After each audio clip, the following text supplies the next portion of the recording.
Yan, magandang araw po muli sa atin mga sir at welcome back na naman po sa akin channel. At ngayong araw po ay isishare ko lamang po sa inyo ay tungkol po dito sa handle switch wire color coding ng ating mga Honda gaya po ng Honda TMX Alpha. Yan po.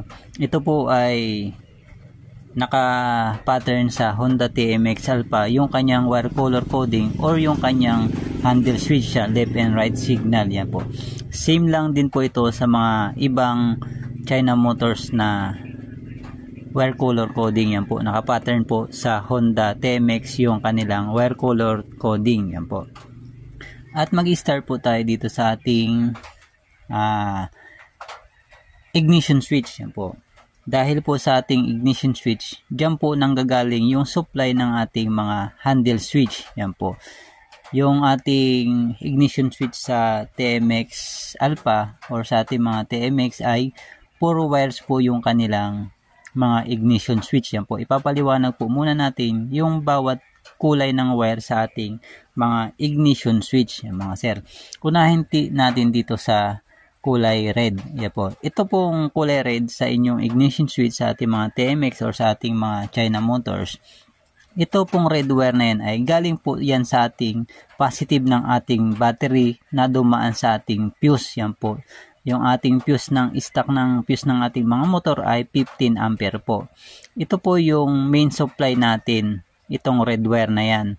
Lagi pong may supply yan. Yan, pag may laman ng inyong mga battery, yan po. Ito po ay galing sa ating positive ng ating battery na dumaan sa ating fuse.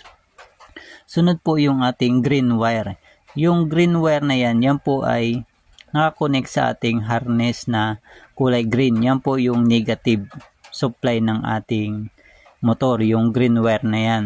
Nakatap po yan sa ating negative ng ating battery at sa ating chassis ng ating motor. At sunod naman yung ating black with white. Itong black with white naman, ito yung ating kill switch. Yan.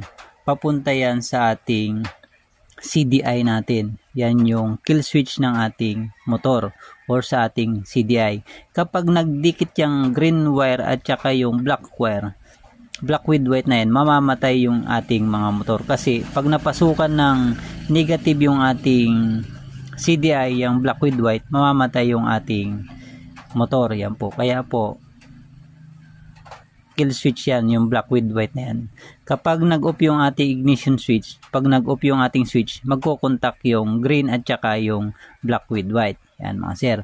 Sunod naman yung ating black, yung solid black na wire sa ating ignition switch. Ito naman yung tinatawag natin accessories wire. Nagkakasupply lamang siya kapag naka-on na yung ating ignition switch. Yan po. Yung supply sa red wire, pag on ng ating ignition switch, lalabas dito sa black wire. Tinatawag nating accessories wire. Itong black wire na yan, dyan nang gagaling yung mga supply ng ating mga motor. Yan po, isa-isay natin mamaya yung pinanggalingan niyang black wire na yan. Yan. Kung ano yung mga sinusupplyan niyang black wire na yan. Yan po ay tinatawag nating accessories wire. Yan po. At dito naman po sa ating dito naman tayo sa ating right handle switch. Yan po. Sa ating right handle switch, meron po tayong 4 wires. Black, yellow with red, brown, at saka blue with white. Yan po. Dito naman po sa ating left handle switch, meron tayong black, gray, orange, blue with light blue, yung blue with white, white, blue, at saka light green. Yan po. At mag-start tayo dito sa ating left switch natin. Dito sa ating left switch natin. Dito tayo mag-start or dito na tayo mag-start sa ating right switch pala. Yan, medyo magulo tayo, no? Dito na tayo mag-start sa ating right switch para kung saan nanggaling yung supply ng left switch natin. Kaya dito tayo mag-umpisa sa right switch natin. Dito sa ating right switch natin, meron tayo diyang starter. Yan po, starter at saka yung switch sa park light at saka headlight. Yan po. Yung makikita nyo yung may 3-way switch dyan, yung may off siya, park light, tsaka headlight, tapos starter. Unahin natin dito sa ating black wire niyan. Mga sir, no? Medyo pa ulit-ulit tayo. Gusto ko po ay mas maliwanag nyo. Yan, maintindihan nyo pong maigi.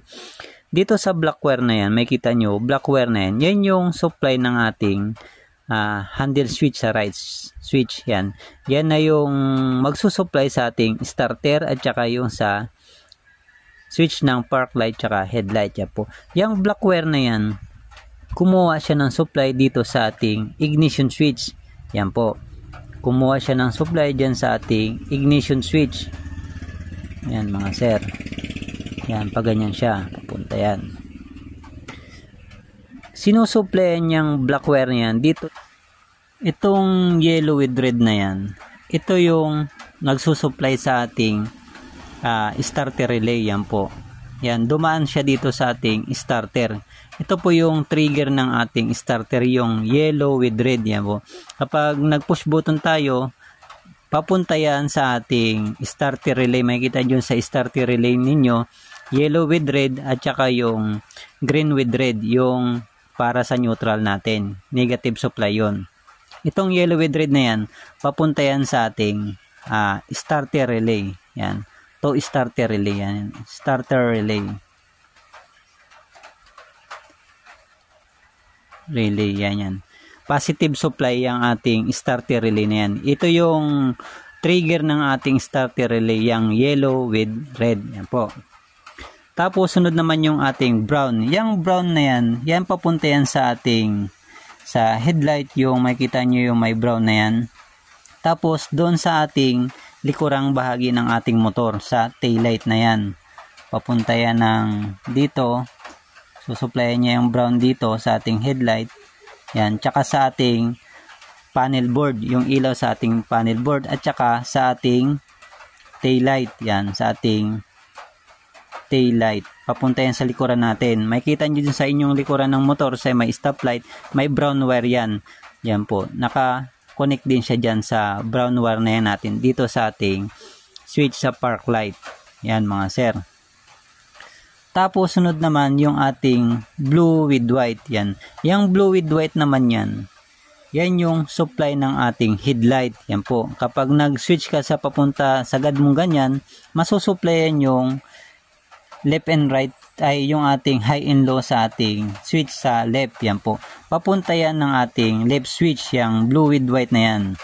Yan. Papunta siya dyan sa ating left switch. Yan. Tawid na lang natin. Yan. Yung blue with white na yan, papunta yan sa ating left switch natin. Siya yung magsusupply sa high and low ng ating headlight. Yan, papunta yan dito. Yan. Yan mga sir, sana po ay nasusundan nyo yung ating video. Yan po. At sunod naman tayo dito sa ating left switch ng ating motor. Yan po. Dito naman tayo sa ating left switch. Yan po. May kita nyo dyan sa ating left switch yung kulay black. Yung kulay black na yan, yan yung supply ng ating busina. Yan po. Kasi yung ating busina ay positive trigger, yung busina ng Honda. Yan po. Kumukuha siya ng supply dati dito sa ating ignition switch na rin. Yan.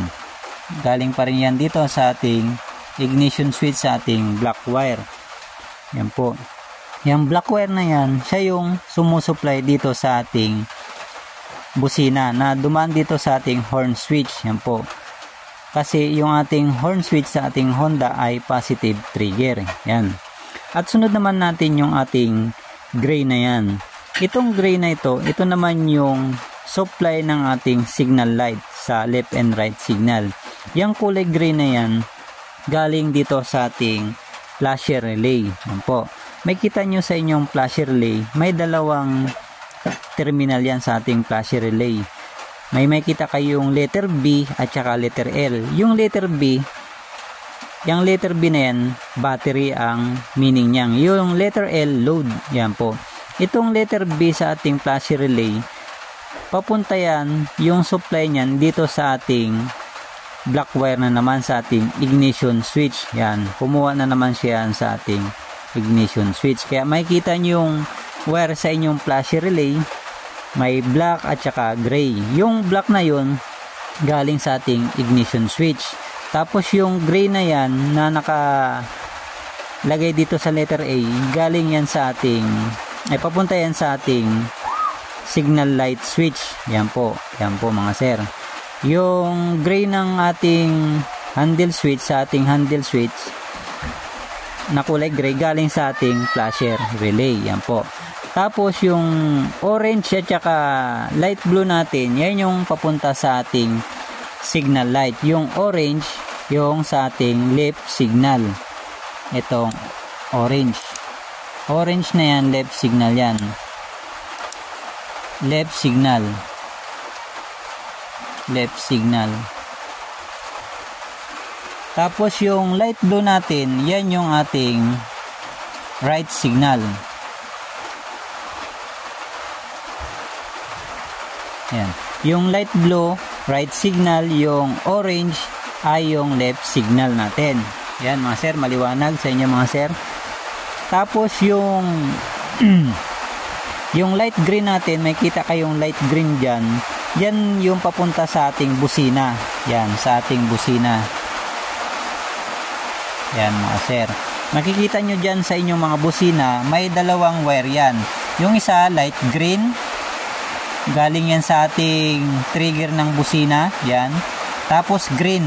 Yung green yan yung negative niya ng ating busina.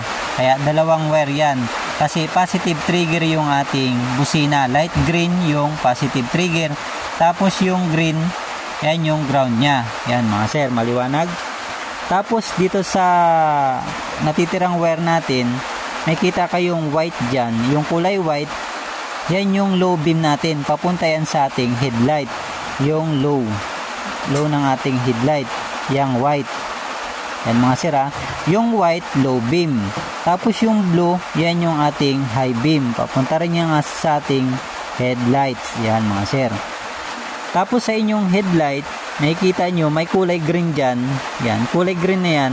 Yan yung negative natin. Supply ng ating headlight. Green, negative yan. Ground or tinatawag nating ground. Yang kulay green, may kita nyo sa inyong mga motor. Basta may nakita kayong kulay green, magkakasama yan mga sir. Papunta yan sa negative ng ating battery at saka naka body ground yan. Yan mga sir. Maliwanag sa inyo mga sir yung diagram ng ating handle switch. Ito po ay naka-pattern sa ating Honda. Yan po. Katulad na rin po yan sa ating mga China motors. Yan po. Wire color coding yan. Same lang po. Yan mga sir. Maliwanag po sa inyo yung ating wire color coding, kung saan galing at kung saan papunta yung mga wire. At yun lamang mga sir, at susunod nating video ay paano tayo mag-convert ng Honeywell switch sa ating motor gaya ng TMX 125 Alpha. Yun mga sir, at maraming salamat po sa inyong panunod and God bless po.